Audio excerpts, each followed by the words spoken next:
Another video game re-release review.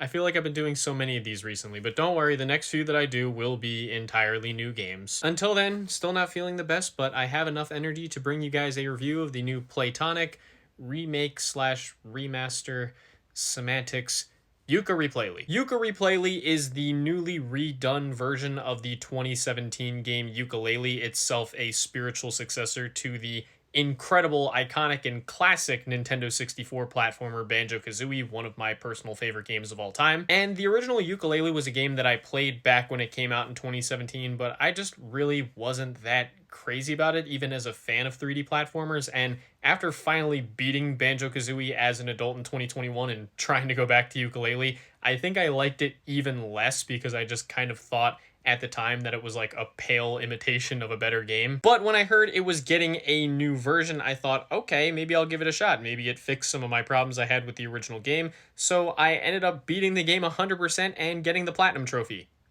So yeah, between that and me not feeling too great lately, you can only imagine why this review took so long. Because I didn't want to put the game down. In every way, this game feels more like the game that I was hoping to get when I first heard about Yooka-Laylee as a Kickstarter project back in 2016. It's been a bit of a talking point, but now with this new version of the game, all of the abilities are available from the start, and the whole mechanic where the world expands as you collect pages is no more. The world is just properly expanded to its final form right from the jump. Though controversial to some, I'm actually appreciative of that. I think it helped me to get into the game a lot easier, and even though there are a lot more pages to collect now, I feel like the game isn't overwhelmingly big, which I'm very happy about. That was a problem that I had with quite a few of the old school rare 3D platformers. And the gameplay's been tightened up a lot. This just feels like a much smoother and more fun game that's still filled with a lot of charm and delight. It really feels like this game is much more deserving of being called the spiritual successor to one of the greatest 3D platformers of all time. I now get the vibe that this game feels like an old school platformer and not an old platformer, and yes, there is a difference between the two. There are a few bugs here and there, and some of the minigames are not the best, looking directly at the Kartos sections, for example, but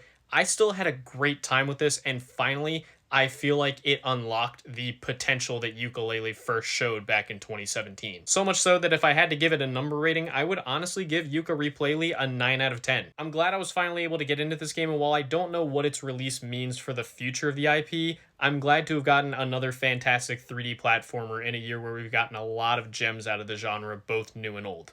Give this one a look if you haven't already.